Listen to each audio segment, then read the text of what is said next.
Hindi na matutuloy ang muling pagsasama nila LeBron at Anthony Davis bilang mag-teammate sa All-Star.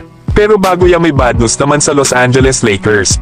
Matapos kasi na kumuha ang kanilang kupunan ng bagong sentro at ito nga ay si Alex Len, na naging kapalit ni Mark Williams matapos ipawalang bisa ng NBA ang ginawang trade ng Lakers at Hornets dahil sa failed na physical exam nito. Ay inaasahan nga sana na itong si Alex Len ang magiging backup center ni Jackson Hayes. Pero kanina sa naging laban ng Lakers at Utah Jazz ay nagka-injury itong si Jackson Hayes. Nagkaroon nga ito ng facial contusion kaya inilabas ito sa laro at hindi na ibinalik ba. 7 minutes nga lang itong nakapaglaro kanina na may 4 points, 2 rebounds, 1 assist at 1 block. Buti na nga lang mga idol ay ilang araw din ang pahinga ng Lakers dahil sa All-Star Weekend. Kaya maaaring makapaglaro na si Jackson Hayes kapag nagsimula na ulit ang regular season after ng All-Star break. Si Jackson Hayes nga ay may 21 games rin na hindi nakapaglaro sa Lakers sa mga unang laro ngayong season. Lalo at nagkaroon nga ito ng ankle injury at kababalik nga lang nito noong nakaraang January sa lineup ng Lakers. Kaya kung hindi pa rin okay si Jackson Hayes pagkatapos ng All-Star break, ay si Alex Len na muna ang bahala sa pagiging starting center para sa Lakers, na kanina nga ay nag-debut game na ito para sa kanyang bagong kupunan na Purple and Gold, na meron nga itong 4.7 rebounds, 2 assists at 1 block sa loob ng 21 minutes of playing time. Kaya hindi na rin masama ang performance nitong si Alex Len para sa kanyang debut game sa Lakers. Pero kayo mga idol, ano ang masasabi nyo dito? Samantalang swerte naman ng Dallas Mavericks sa kanilang bagong guard na si Max Christie. Alam naman natin na kabilang ito sa naging trade package ng Lakers kasama ni Anthony Davis para kay Luka Doncic at ng iba pang players.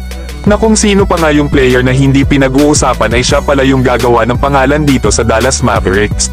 Paano ba naman simula ng maglaro ito sa kanyang debut game sa Dallas ay consistent ang kanyang performance dito, na kung saan ay may 15 plus points ito sa lahat ng 5 laro nito sa Dallas Mavericks. Na nag-average nga si Max Christie dito sa Dallas ng 17.5 rebounds at 3 assists per game. Na meron naman itong 50% shooting sa field at 54% naman sa 3-point area. Alanganin pa nga sana ang Lakers na bitawan si Max Christie kaso ay kailangan nilang isama ang kontrata nito para magtugma ang mga sahod sa nasabing trade. Isa pa naman si Max Christie sa mga maaasahang two-way player ng Los Angeles Lakers. Pero ngayon ay nasa Dallas Mavericks na ito at talagang naipapakita niya na ang kanyang tunay na kakayahan bilang isang NBA player. Malaking bagay nga ito sa kupunan ngayon ng Dallas considering na wala ang kanilang mga big man lalo na si Anthony Davis. Pero kayo mga idol, ano ang masasabi nyo dito kay Max Christie? Samantalang dito pa rin sa Dallas Mavericks patungkol kay Anthony Davis. Alam naman natin na kabilang ito sa mga maglalaro sa All-Star kasama ni LeBron James. Pero ngayon ay hindi na nga makakapaglaro ang nasabing bagong big man ng Dallas sa All-Star. At ito nga ay dahil sa adductor injury na natamo ni Anthony Davis sa naging debut game niya laban sa Houston Rockets. Kaya naman ay meron ng replacement ang NBA para dito kay Anthony Davis at ito nga ang point guard na si Kyrie Irving. At least mga idol ay hindi na humanap pa ang NBA ng ibang NBA players na papalit kay Davis sa All-Star. Dahil ang kanilang kinuha ay ang teammate mismo ni Davis sa Dallas. Ngayong season nga ay nag-average si Kyrie Irving ng 24 points, 4 rebounds at almost 5 assists per game. Kaya deserve din talaga ng isang Kyrie Irving na muling maglaro sa All-Star.